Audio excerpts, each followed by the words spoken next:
committee, and welcome everybody and welcome members of the public who have come to observe us. I'd like to start with item 1 on the agenda, which is apologies. I have received apologies from Councillor Knights, Hanniford and Councillors Wardle, Councillor Hanniford. I have seen Councillor Ketchin just arriving on his bike, so he will be with us very shortly. Any other apologies? So none from Councillor Ransom, right? Okay. So moving on to the minutes, I have 2 sets of minutes that have already been circulated to you, members. I'm going to start off with the minutes of Monday, the 12th of June, and ask do you have any comments, corrections relating to those minutes before I sign them as accurate. I've read through them and I believe they are an accurate account of the events of Monday, the 12th of June. I'm not ask for. I'll move that. Your second. Thank you very much, Councillor Mitchell, and I will therefore sign those minutes when we have a moment. Now moving on to the minutes of Monday, the 19th of June. Again, I've had a look through them and I believe that they represent an accurate account of the events of the night. Does anybody have any alterations, comments or mistakes to point out?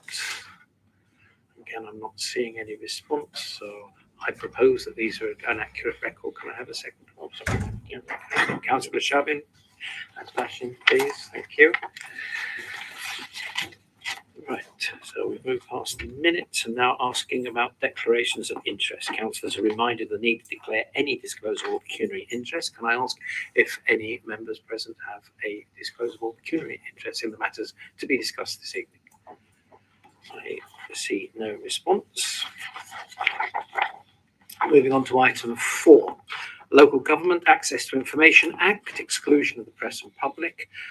Again, I see no reason to exclude the press or public from the matters that we are discussing this evening. Can I ask if anybody has any objections to that? I don't see any, therefore we shall move on to item number 5, which is the planning application 230321 FUL, land on the west side of Bellevue Road, Exeter. There will now be a presentation from the officer. Thank you very much. Howard.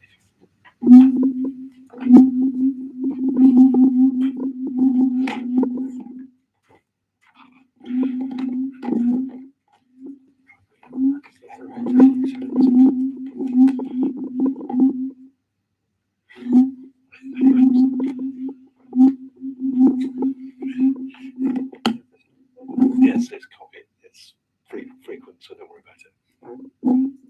It does help if I do that. Please continue, Howard. Okay.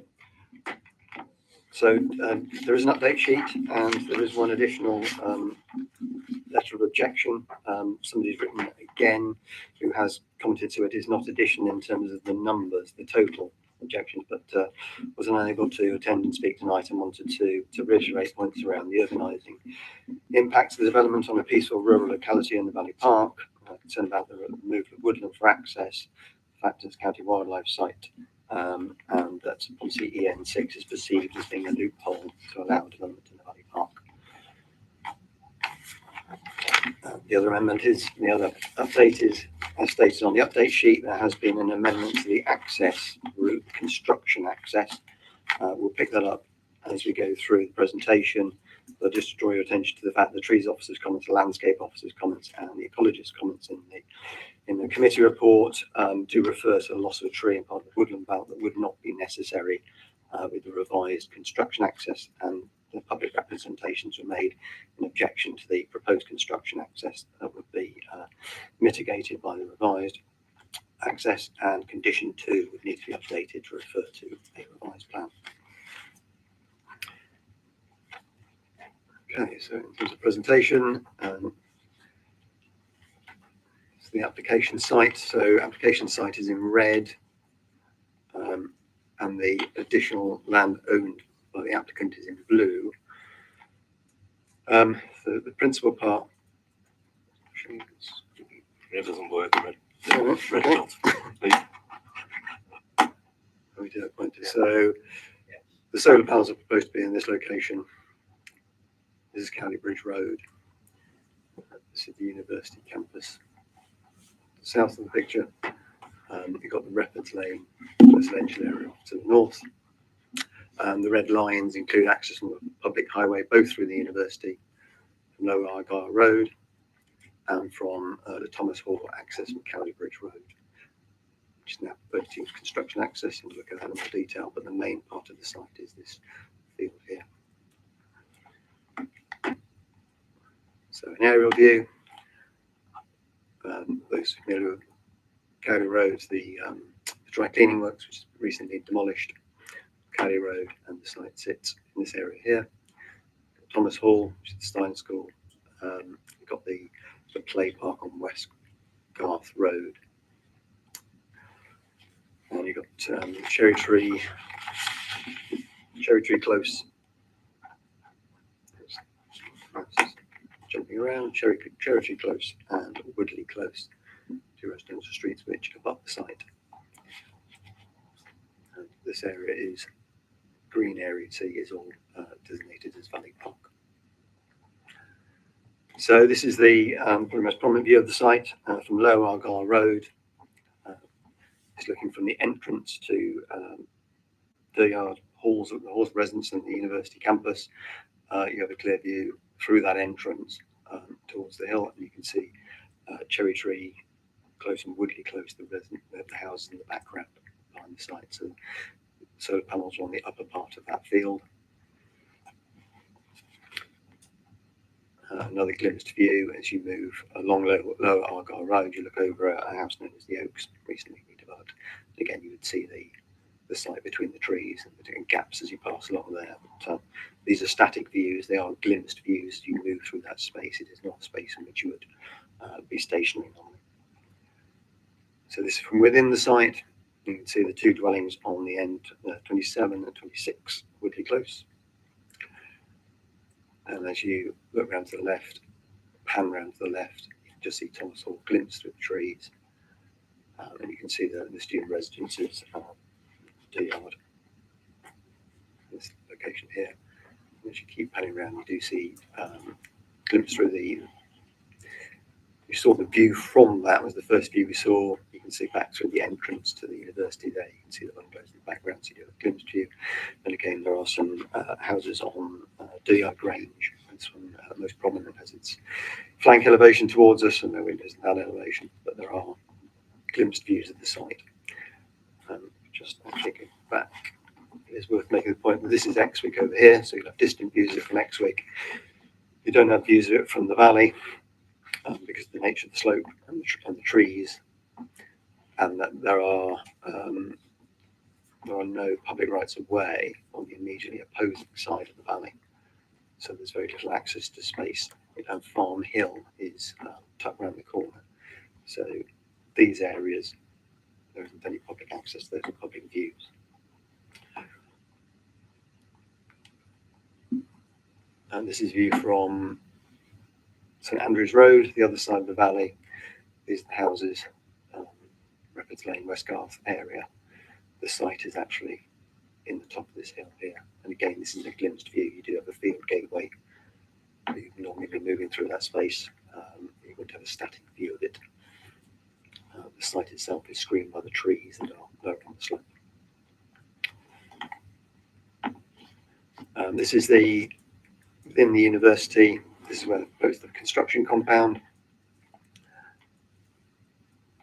This is the normal maintenance route, so not the construction route, but there is a informal path that will be formalised down through the tree belts to the site.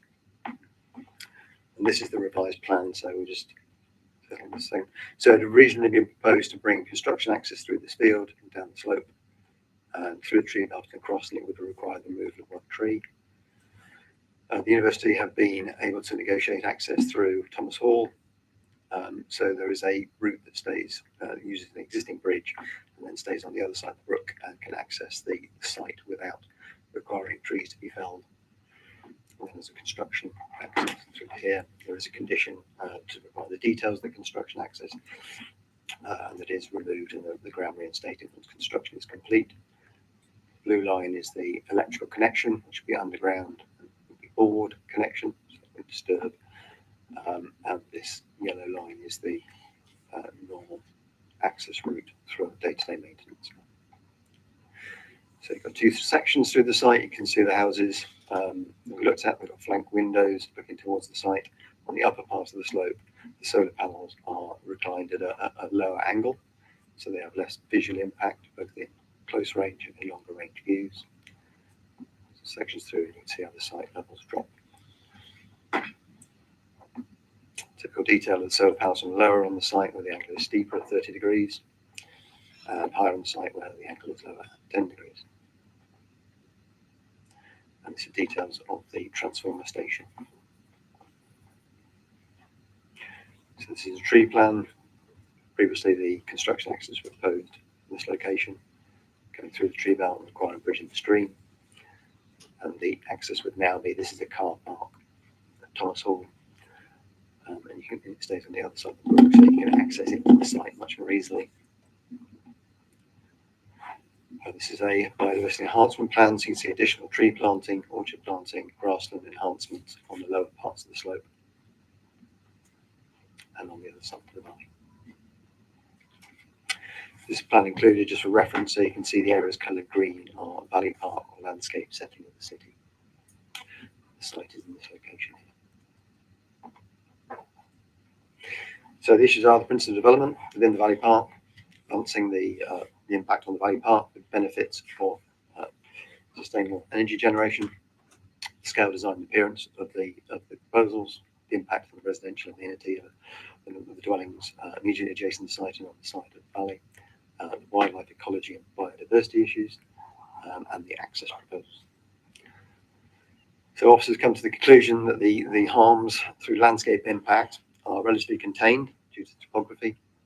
They're not long-range views, they're not wider impacts on the setting of the city, and the benefits of the scheme in terms of renewable energy generation, given the climate emergency that we have, and looking at some of the recent decisions by the Secretary of State, an appeal allowing some significant solar farm developments around the country in areas of outstanding natural beauty, and in green belts.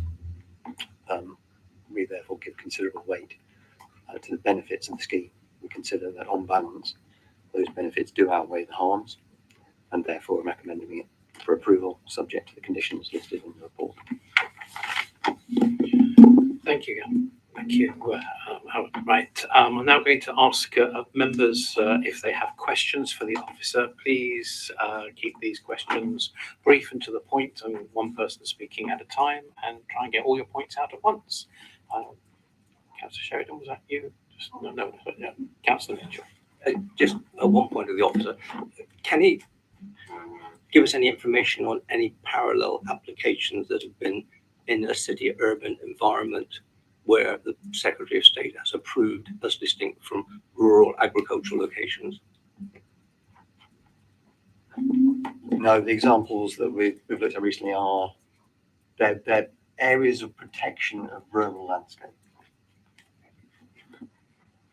Councillor Ketchin. Can you confirm if this will reduce access to the green space further up the hill for local residents? The site is privately owned.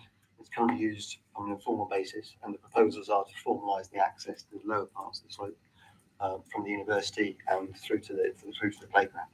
So it would restrict the access that people have been making use of on the site, but that is not public open space. Yeah, Councillor Miller. Thanks. So in the officer's report, I note that it says there will be ecological mitigation measures in place, and I'd appreciate just some more detail on that.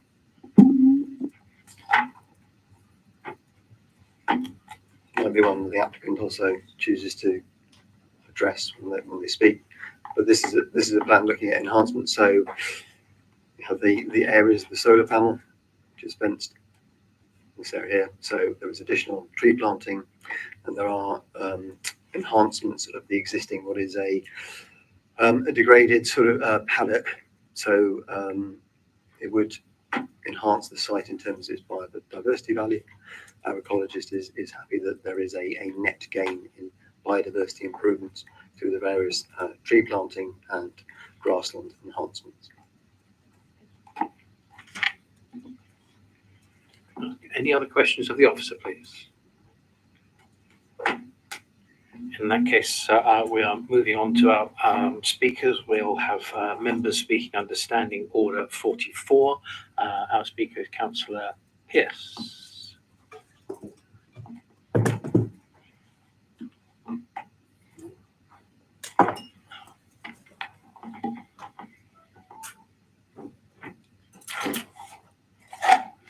Evening all. Hello again. A bit like Groundhog Day, isn't it? It's an application from the university and I'm here addressing you.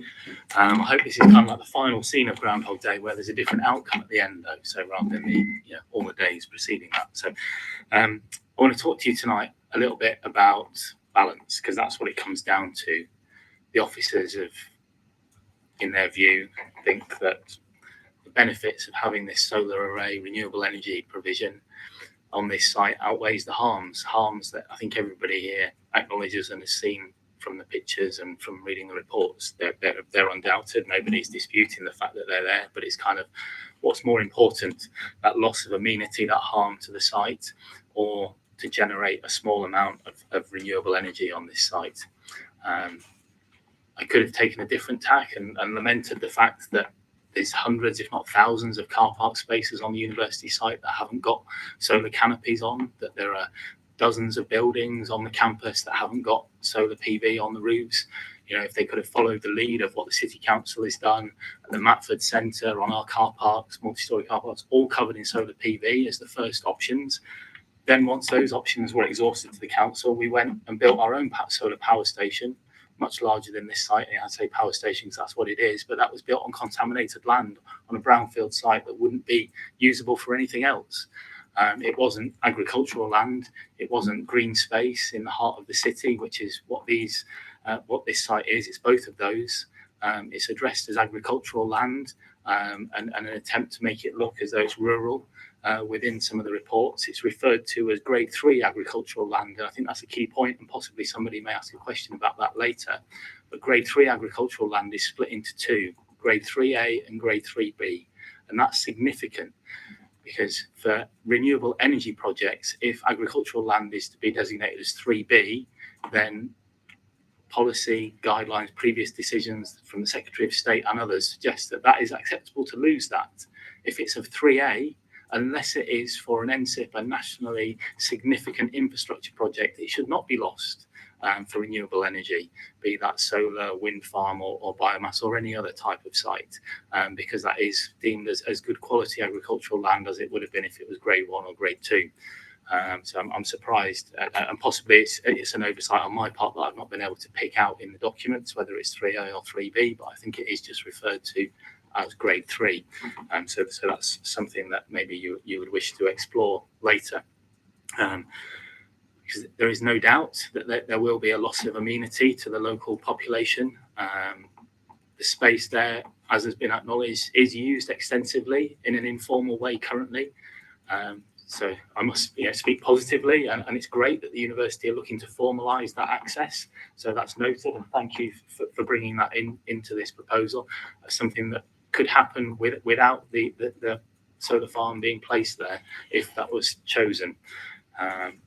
So, as I say, that's really good. And I acknowledge the revised plans that have been here tonight, which seems to address some of the real concerns about the impact on the stream if the original access point was to be used. So again, I acknowledge and thank the university for the work that they've done there to try and mitigate some of the harms.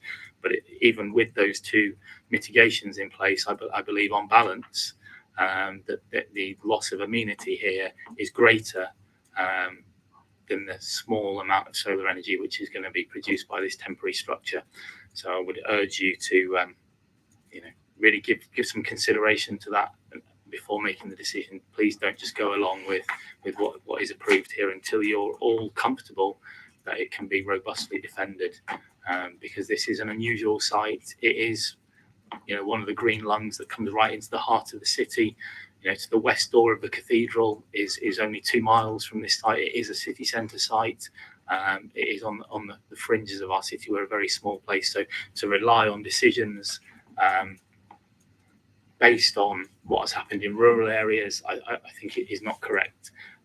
It's a shame that this application hasn't come forward in 12 months' time, when I'm sure there'll be a new local plan will have been adopted, and there'll be a supplementary planning document which specifically references renewable energy. We don't have anything currently as a city council, as a local planning authority, which references that. So it's a shame that this has come forward then, because maybe this would set a precedent that policy document would have to follow.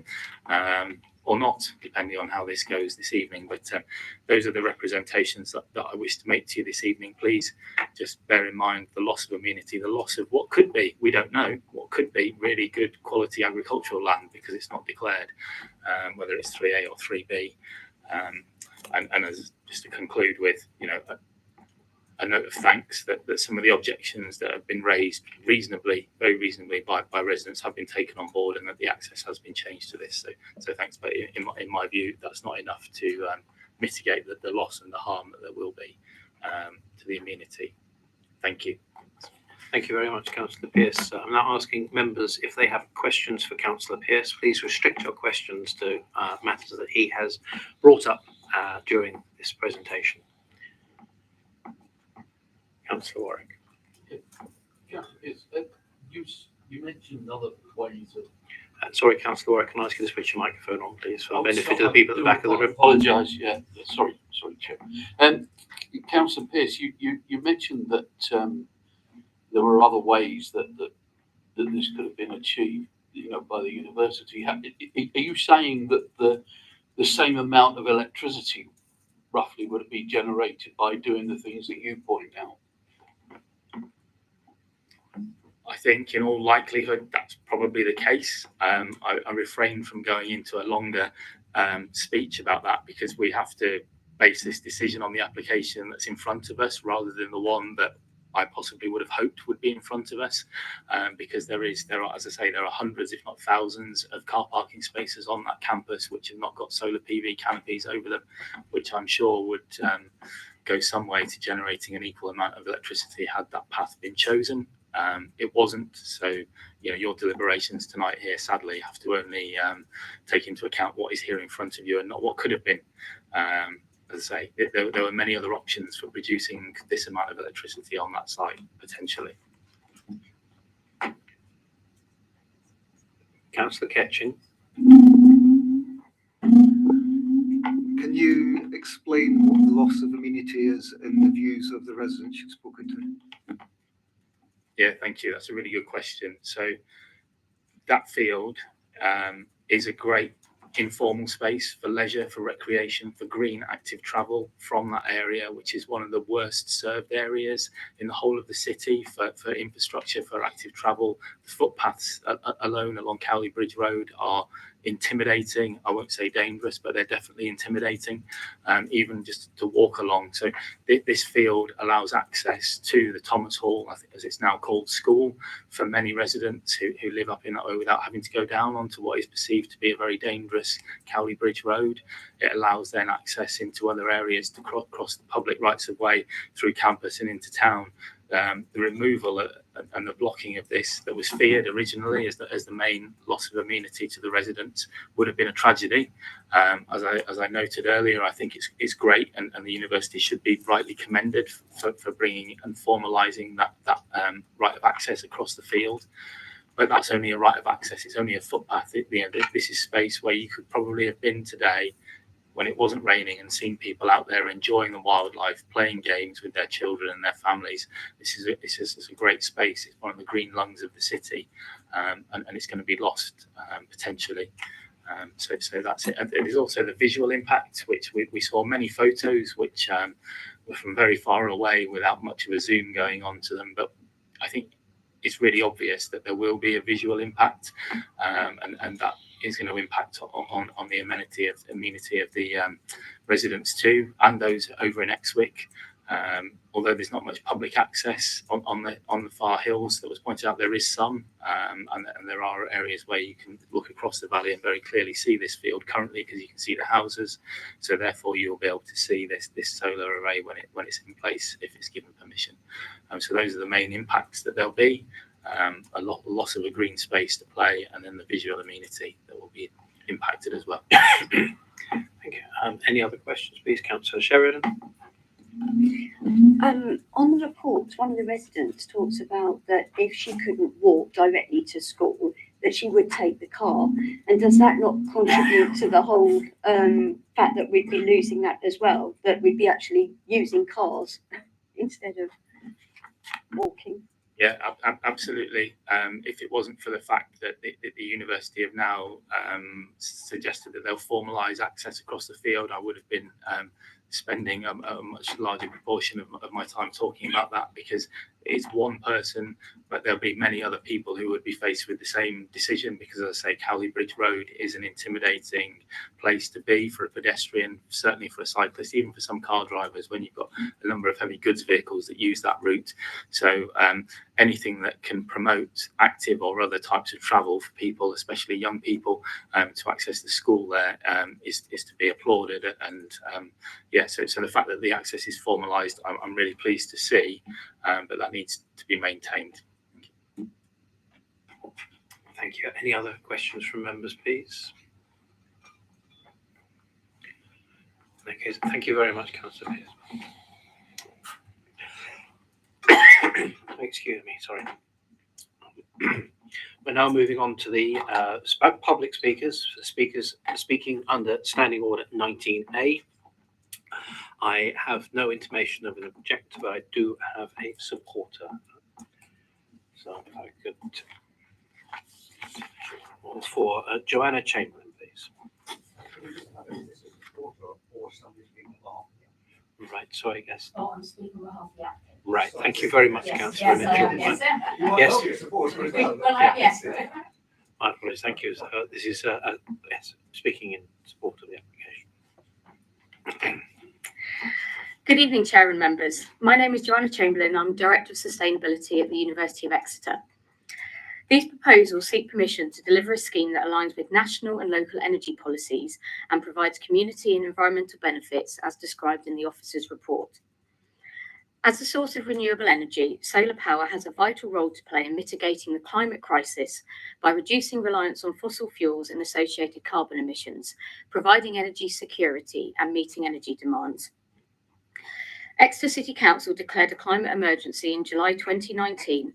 The University of Exeter were a contributor to the Net Zero Exeter 2030 plan, and we are working on reducing our own carbon footprint and are collaborating with the council and other local organisations towards the collective goal of Net Zero Exeter. To achieve net zero carbon emissions, a study commissioned by the City Council projected that non-domestic PV installations need to increase from an installed capacity of 5 megawatts in 2020 to 42 megawatts. This application for over 1 megawatt generating capacity would be the second ground-mounted PV installation within Exeter and would contribute to this challenging target. At the university, we currently have 1.36 megawatts of building-mounted PV across 12 buildings on our Exeter campuses, with plans to expand this by a further 2 to 3 megawatts on our suitable buildings over the next 3 to 5 years. PV arrays are currently being installed on 3 additional buildings, and all new buildings have PV installations as standards. We are in a climate crisis, and the proposed PV array at Duriard provides an opportunity to make significant strides towards carbon net zero alongside roof-mounted installations. As confirmed in the officer's report, this proposal will deliver biodiversity net gain in excess of forthcoming national requirements through additional landscaping and planting of wildflower meadows and reinstated orchards. The community involvement in this application has taken place through in-person meetings and online. Through the feedback received, our proposals have been altered in the following ways. The university is content to provide a permissive pedestrian route as shown in the application drawings. Panels closest to the dwellings along the northern boundary are to be tilted at a lesser 10-degree angle to improve visual amenity. And in the past fortnight, an access licence has been agreed between us and the neighbouring Thomas Hall School, which means the installation will no longer need to create a new stream crossing. If the officer's recommendation for approval of this full planning application is supported today, we are planning for this development to take place in the autumn. Thank you for this opportunity to speak. Thank you very much. Can I ask members of the committee if they have questions? Please restrict your questions to matters that have been brought up in the presentation. Thank you. Councillor Mitchell. I hope they did. 4 points I want to raise with you. First, could you let us know what percentage of the university's energy use this development would satisfy? Yes. You've talked about the city and whatever. 2, I'm sitting on a part of a document called Decarbonisation Master Plan. Could you tell me what the status of that document is now, which was published in December 2021? 3, you talked about allowing public access to a part of the line. Am I right in saying that the university have registered with Democratic Council, there are no public rights of way across any university land? 3.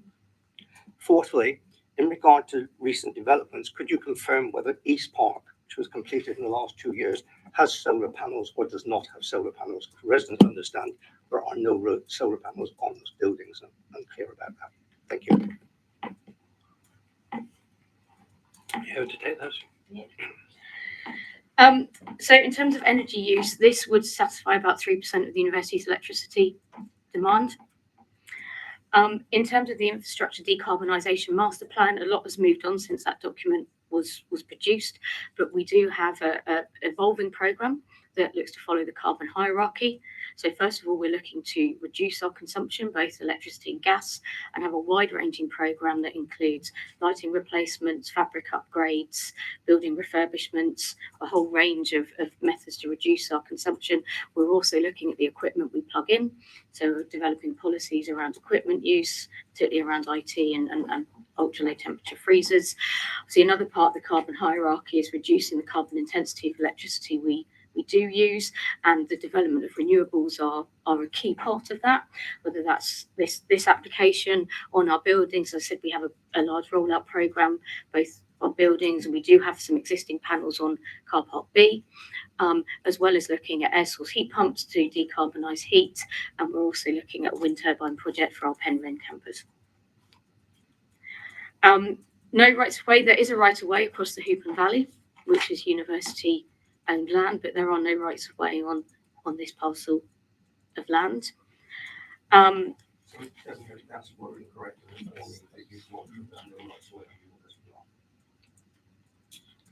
I'm aware is that there is a right of way across the Hoopland Valley, yes. And then your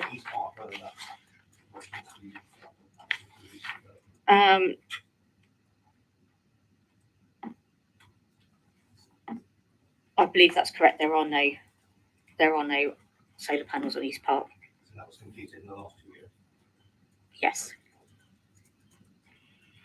Okay, are there any further questions of the speaker? Councillor Johnson first, then Councillor Ketch. Can you explain why you're looking at developing a greenfield and not putting them on top of the car parks? We are looking at doing both. We are looking at wherever we can install solar panels, because we are in a climate crisis and we need to dramatically increase our generation of renewable energy. So as I mentioned, we already have them on car park B. They're not currently on car park D, but that is a development site. Can I remind members, please stick to the planning that we're looking at and matters that were discussed. Okay. Any further questions? Sorry, no, okay. Councillor Ketchin. Am I right to understand that this? Thank you, Mike. Am I right to understand that this is deemed ripe for solar development because it's an old landfill site? Is that correct? I'm afraid I don't know the answer to that, but I could find the answer and let the case officer know. Any further questions relating to the noise? But coming back, Councillor Sheridan, briefly, please. Could I just ask, as it says in the plan about the need for this to go ahead, if it's 3% of the demand of the university, it seems to be strange that we would rip up areas of natural beauty and are protected with deer and badgers and foxes and wildlife in order to protect the planet, when we'd be actually destroying parts of our planet in Exeter for 3%. I think as the application shows, this will actually result in a biodiversity net gain of over 10%, and that is based on the original construction access. We haven't had time to do the calculation based on the new construction access, but we're fully expecting that to be higher.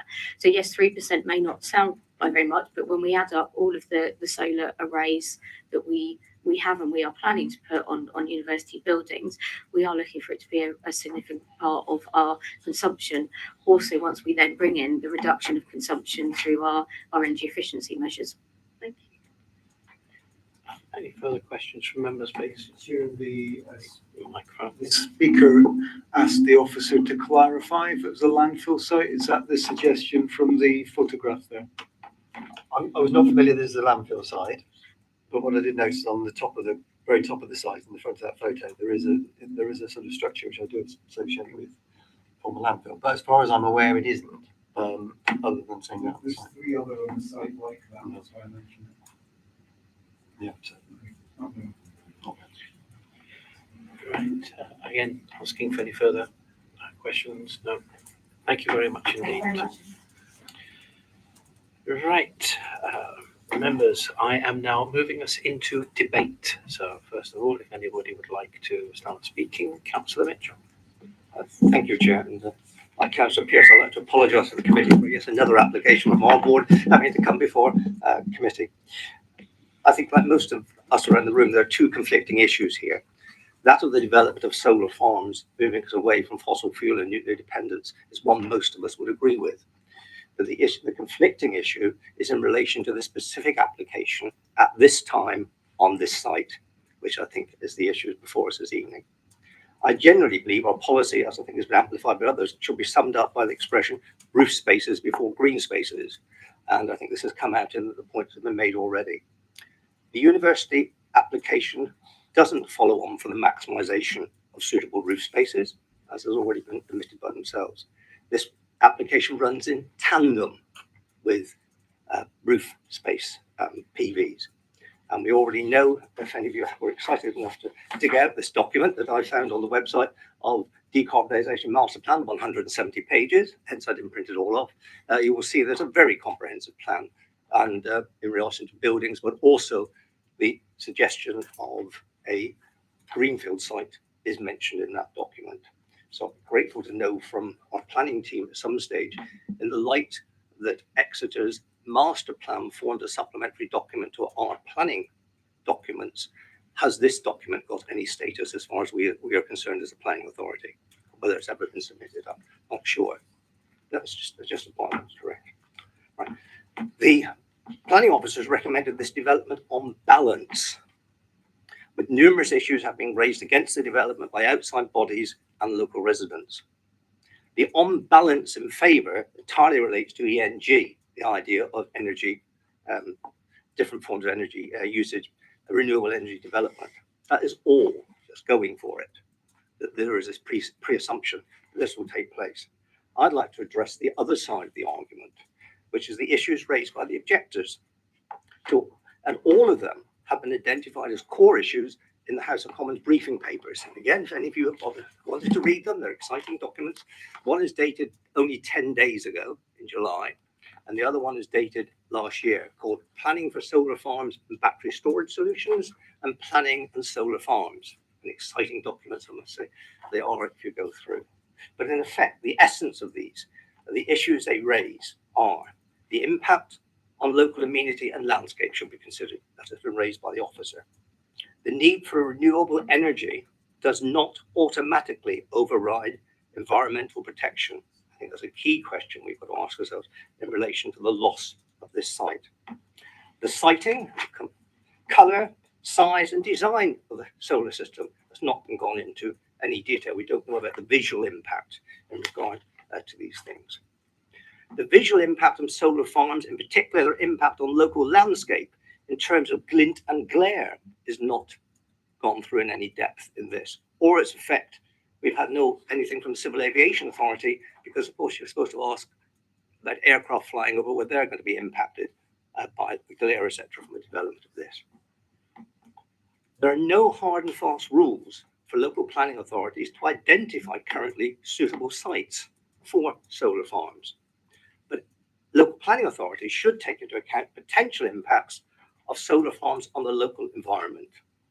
I understand in the language of planning that an NPS EN3 has been drafted to overcome this and provide guidance, but it's not yet been published. So we're in limbo there. And this is a part of this problem that we're facing.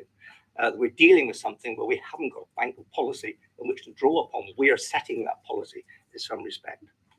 This application, through no fault of the applicant, places this committee in a cart before the horse situation. We are currently redrafting our local plan, which is over 10 years old. National planning policy is already being updated, as I've suggested.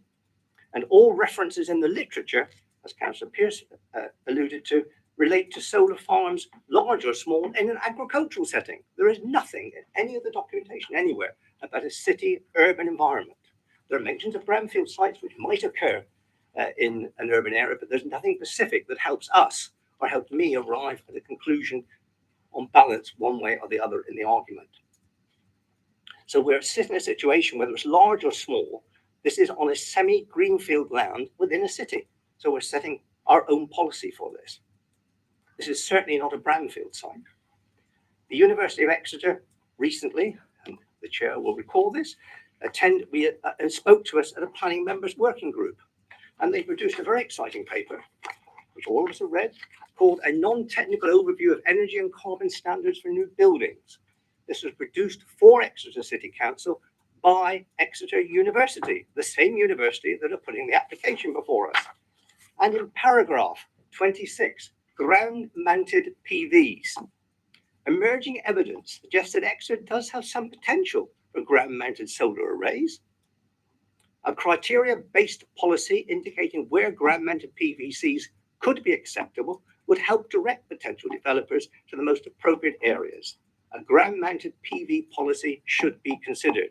So again, we're working as members in a vacuum, because at this stage, a rigid policy does not exist to help us make a determination. Arising from the famous 170-page document, which quotes a site in Dooyard, I'll be interested to know, in Narsey University, but I'm interested to know how many other sites were considered and what other sites in future are being considered. How much of that green space is going to be covered in years to come before we actually get a policy.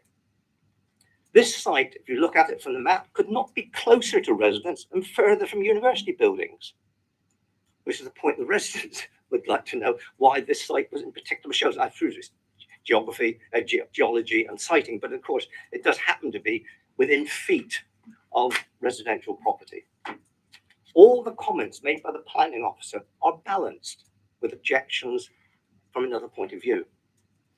Those of us who attended training last week will remember the briefing we had there with lots of balanced comments and considerations in it. Like the local residents, I do have concerns about this. The siting of the solar farm, the setting sets a precedent in relation to the proximity to large-scale housing in future if we go ahead with this development. The site raises wider issues of public access to the wider site. We've heard about a pathway, but to the wider site because this sits within a larger green environment. And also, I don't think we discussed or considered potential safety and security issues, which are mentioned in the government papers. What is the security around this? What is the protection for residents and this site? There are concerns about wildlife ecology and diversity, and it will impact. They are saying a net gain. Local residents think there's going to be a net loss. Clearly, that we mentioned. And I think, like some famous statement on TV program, I should say, no trees should be harmed. Whatever happens to this development, but I see the one tree has been saved, so we'll wait in regard to that. This development does impact negatively the landscape quality and the character of the area. If we do decide to go ahead with this, we should state conditions about end of life. These are short, medium to long-term developments. What happens at the end of the life of this equipment? This site and its infrastructure will need ongoing maintenance and safety checks, which will require permanent road access. At the moment, we're talking about short-term access regarding its developed building? What about the longer term access? So will there be a requirement for permanent road access? In the light of what I said, I cannot support this application at this time in regard to this specific site, and will be voting against the recommendation. Thank you. Thank you, councillor. And asking for contributions, I'll go to councillor Warwick first. I've been watching the news and watching what's happening in Southern Europe at the moment. Temperatures at a ridiculous level, and we all know what we've got to do, but we're all kind of get to the point where we're all reluctant to do it. And I understand that, and it's not a criticism, I'm just making a general point. I mean, this is about renewable energy, about and I think it's a dilemma. To be honest with you, if I lived there, I would probably take the stance that rather than some of the rubbish that they're building around Alphington at the moment, I probably welcome this as a good alternative, quite frankly. And I do know that I did a study a few years ago on wind and solar farms, and people talk about the issues around solar farms, about the effects it has on wildlife. They can be made wildlife neutral. It's possible to make them wildlife neutral. You can use them still as farmland, sheep grazing, those kinds of things between the panels. Foxes quite like them because they're places to get under and build layers, dens and whatever, but foxes can be a pain as well. And I presume that that's an area, I know that area, we get a fair amount of deer like we used to have in Alphington when we had fields there. So it is difficult, but to take on board the issues that Councillor Mitchell's says, and I understand the dilemma. And one of the things I want to know, because there's so much good quality farmland and food security is a real issue, is that Councillor Pearce raised the issue of the two different types of grade 3, whatever you want to call it, farmland, the A and the B, and one is I think if it falls into one category, then that is actually, from what I understand, Councillor Pearce said, and this is why I want some guidance, that would be the end of it, because we couldn't approve it anyway. And I think we have to know that, whether that's true, and B, and I'm not saying Councillor Pearce has got it wrong, I'm simply saying that as a committee, we need to understand what the rules are on that. And if it is the protected type of quality 3 land, then what our options are, and it sounds like from what Councillor Pearce said, they're Hobson's choice. But as I say, I understand the arguments, but I do think that there is a dilemma, and I do think that we, at some point, it's a bit like the argument in London recently about whether it's popular electorally to face up to the challenges that we have over climate change. And my feeling on this at the moment, I'm probably swinging just in favour of it. I would just about go with the recommendations of the officers. Thank you, Chair. Thank you, councillor. Asking in for Councillor Ketchin now, please.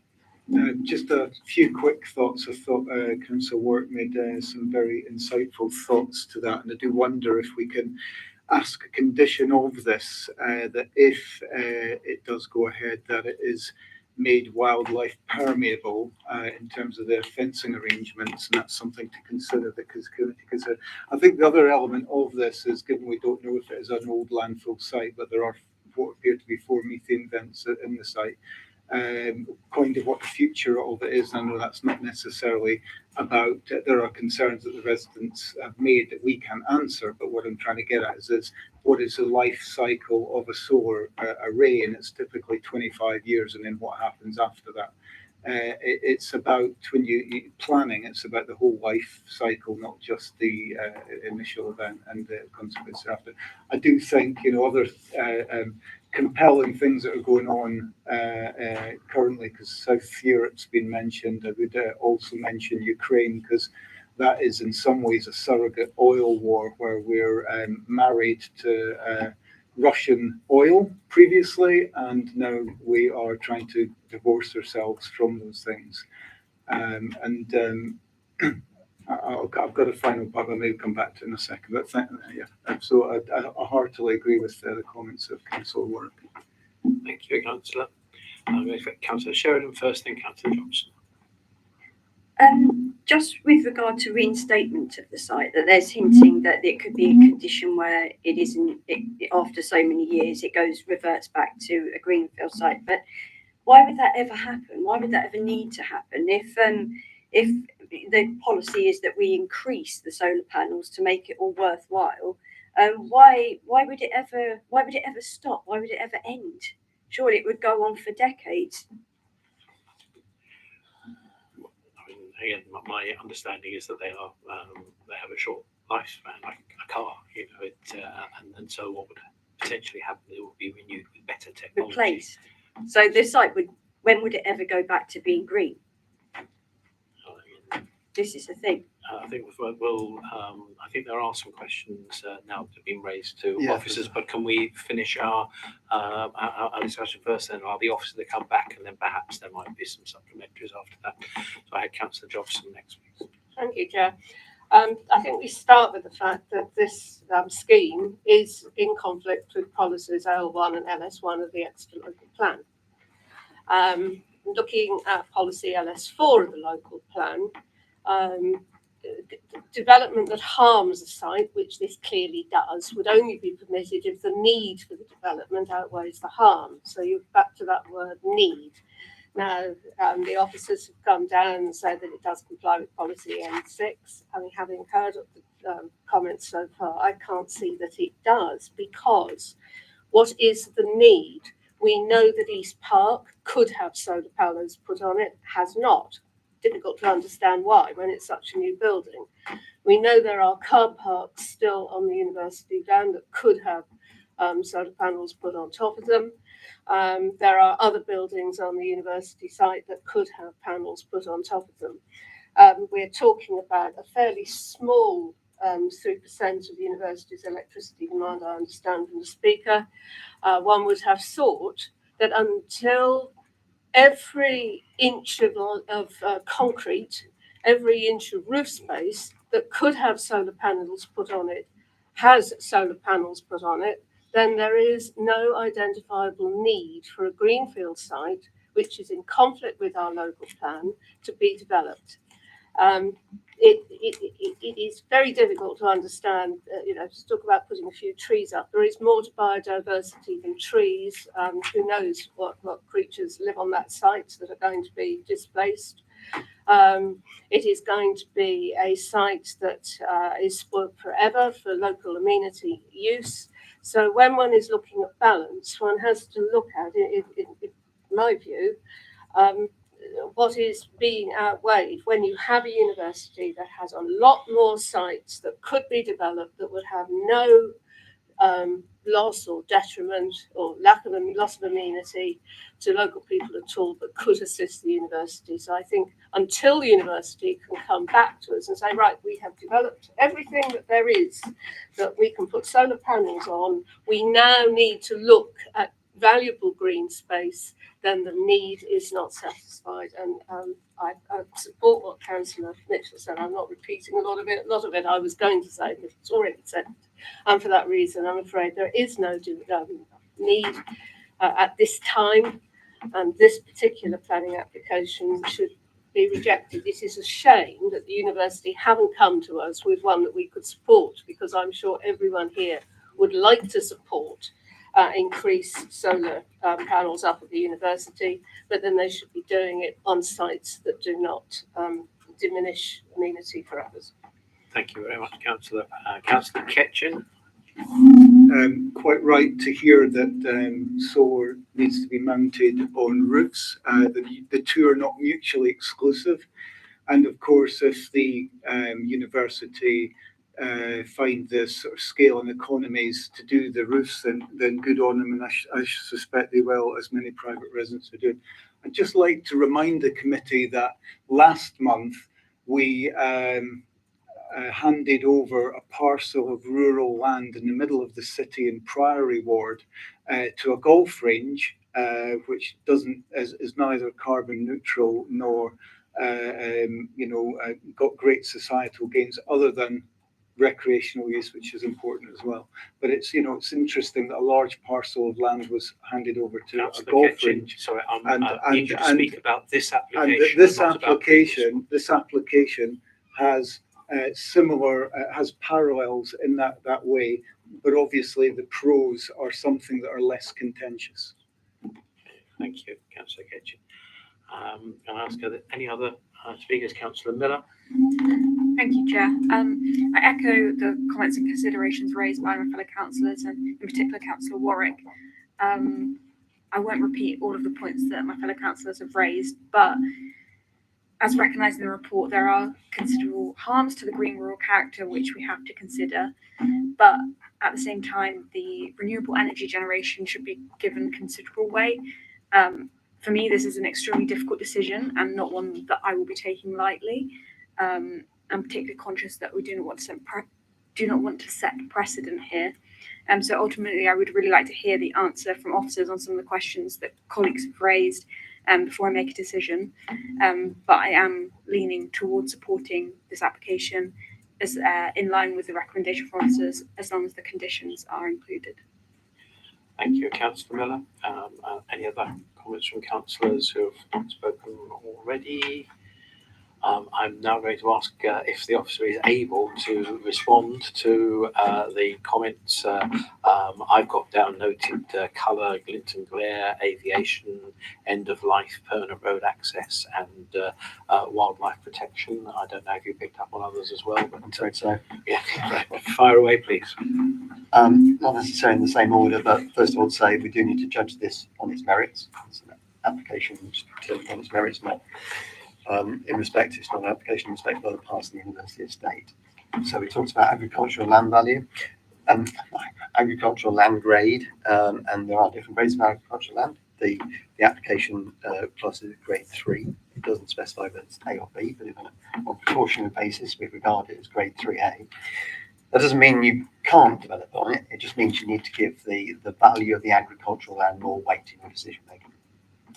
What I would say about this in terms of agricultural value, it's a relatively small parcel of land. It's quite steeply sloping. Has limited agricultural use. So if we weigh that in the decision making, but also if it was in active agricultural use, you might not have so much easy access to it for pleasure and recreation.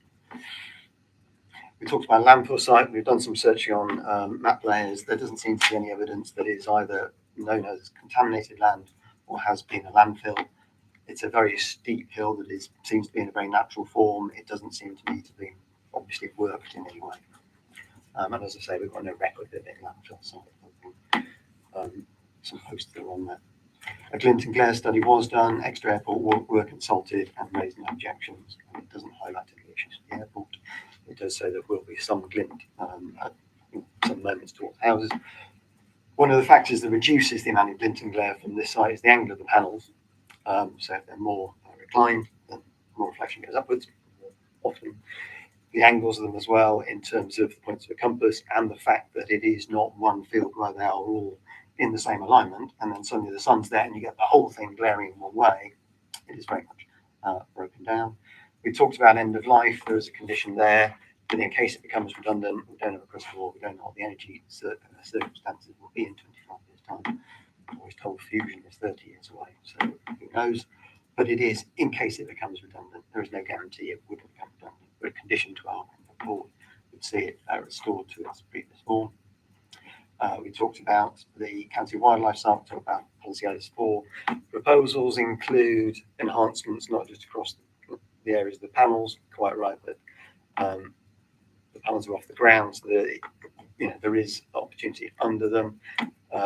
Certain animals do like that habitat, but also there is a greater area of enhancement in the application site than is area of solar panels, and the fencing is proposed to be a stock fence, so a agricultural type fence, not a high security fence around the perimeter.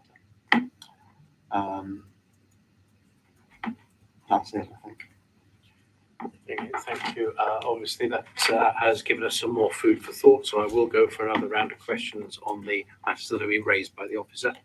Councillor, Just further clarification on this land use document, I quote from the House of Commons document, which I think gives a slightly, not different version, but a fuller version in regard to the agricultural land. The concept of best and most versatile inverted commas land is based upon the agricultural land classification. The scheme is used to grade agricultural land. BMV land is excellent to good quality land is grade 1, 2, and 3A, hence the point of the 3A. Where a developer can demonstrate that proposed use of agricultural land is necessary, the MPPF and supplementary planning guidance on renewable and low carbon energy advises local planning authorities to use poorer over higher quality land. LPAs should also consider whether a proposal allows for continued agricultural use or encourage biodiversity improvements. And that's straight from the government document. So I'm still unclear here whether the impact, whether this grade 3A or B makes a difference, and whether we should have has the university looked at other sites of lower quality land on their campus that will fulfill the similar need as against this alleged higher quality land? I'm not aware that they have done an analysis of all the open sites and which are suitable for solar panels and what agricultural land class they are. Again, as you say, it is advice that we look at those first. It isn't you cannot develop on it, but it is advice. I don't see any issue with the advice. But I would say also we need to look at the piece of land. It isn't a sort of rolling prairie. It is a small parcel of land that hasn't been in active agricultural use. So we do need to be mindful of the actual parcel of land we're talking about, as well as the quality of the soil. Just as a follow-up, the only issue that's not really been discussed, and I'm not seeing any of the document, in any of the documentations, is the proximity of a solar farm to residential housing. Because on the whole, as we said, we're talking about agricultural land in the middle of North Devon or side of Exmoor, etc., not surrounded by anything except green fields. This is the first site I've come across with, within meters, you've got buildings. And I just wonder what guidance or safety security issues evolve there we need to take into account of. I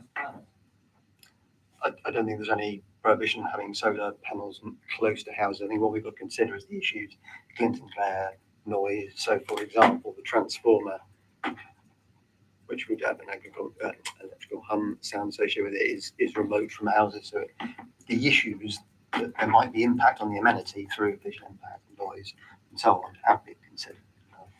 Environmental health have raised an objection. So is there an approved test for that?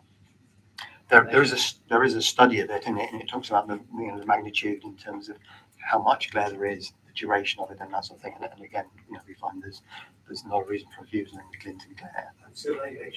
We've consulted Exeter Airport. Thank you. Right, okay, Councillor Sheridan.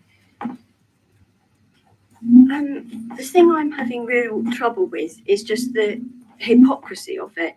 To say that we're a council that promotes green issues and to talk about net zero and to talk about rewilding, and then to have a site of natural beauty where there are deer and badger and the local people say foxes and rare butterflies and all this biodiversity that we celebrate so much, only to then say, well, to generate 3% for the university, not that benefits anyone else, but just the university, we're going to rip it all up. It doesn't marry in my head how we can promote these issues only to destroy them for 3% for the university.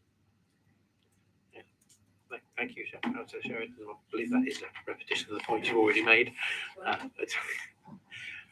Councillor Ketchin. I want to try and avoid keep going back and forth, so Are we please at the stick to point, the new issues. are we at the point we can propose conditions, or is that No, come no, after? no. I will explain. Okay, So I'm still looking for comments about or things about what the officer has just explained to you. The next part of the proceedings will be to decide whether we accept or reject the proposal before us. If by any chance the vote goes to refuse it, that is not a refusal of the application. We would then move into the position where you could propose alternative motion if you wish to. I'm following the procedure here, Councillor Mitchell. That we will get a summary of the debate and we'll decide on the matter that we have in front of us. And then we can, because then moves to deferral mode, and you can either propose something tonight to come forward straight away, which the officers can go away and think about, or we can defer to another meeting. So, Councillor Ketchin. Just recall with the golf course, not to go on about, we put a condition in with no herbicides, and that was sort of carried as it Came Fine. back. Oh, was that coming back? Yes. Was it? So again, what I'm looking for is for to continue the debate based on the comments on the answers that you've received from our case officer. In that case, I'm asking the officer then to summarise the application, the debate and issues raised.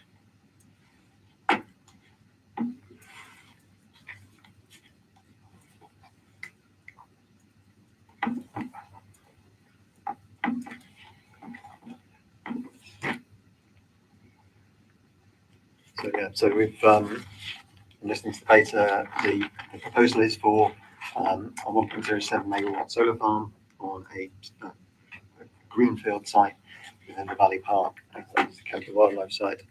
We've had discussion with the principal of the harm or the loss of the wildlife site and the recreation opportunity. We've had debate around amenity for nearby residents and the character of the Valley Park and the nature of that and the undeveloped space. We've had a debate about the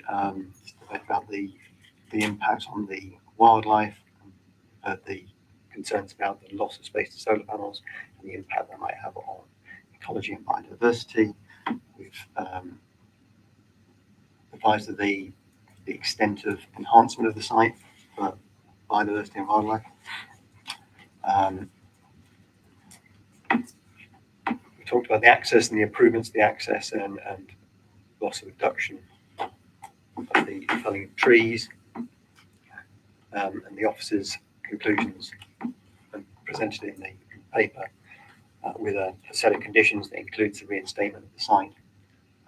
As discussed, was that on balance, the benefits in terms of renewable energy generation, reduction of carbon emissions, outweigh the harms to the landscape, the character and the openness of this part of the Valley Park. And on that basis, recommend for approval. Thank you, Howard. No, just a moment, because my intention was now to say that I wish to propose the recommendation. However, if you now wish to propose an amendment to that, we can discuss that amendment, and then if that is passed, that then moves into the motion as a substantive, and then that is what we will then vote on afterwards. So you're wanting a point of clarification, yes? One clarification, if that's okay, thank you, Chair. Has the type of fencing been stipulated? Because if it's sort of tight mesh fencing that's not wildlife permeable versus your standard sort of animal permeable but human impermeable sort of your standard wire fence you see around a farm, that's a very different beast. And a lot of the concerns have been around wildlife, it's been stated by the residents there are deer and foxes and the rest of it in the area. So if we got that level, is that too deep a technical spec to request? No, so what is proposed is a wooden stop fence, so it would be permeable. We can condition that to ensure that it's secured as such. Yeah. So obviously the motion we have is a motion to recommend. However, does anybody wish to propose an amendment to the motion and its conditions? I don't see any, so therefore I'm now calling for a vote on the recommendation to approve, or to approve the recommendation of the officer that our permission is granted. This is a binary decision. It's a simple show of hands. So first of all, those in favour of the application, please raise your hands. 6 in favour, Chair. Those against, please raise your hands. 4 against. 4 against, 6 for. Recommendations. The recommendation is carried, subject to all the conditions, including the additional condition on the fencing and everything else. Okay.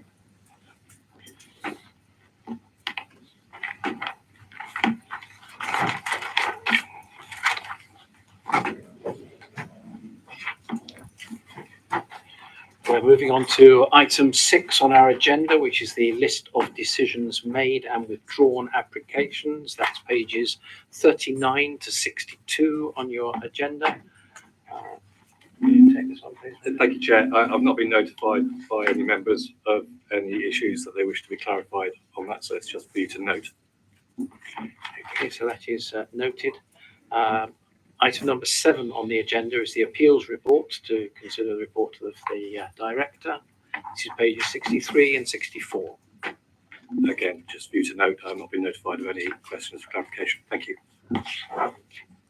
The date of our next meeting is Monday, the 4th of September, here at 5:30. We are at 18:41, and I bring the meeting to a close. I thank you for your attendance. I thank you for your attention and arguments. Very well presented. Thank you.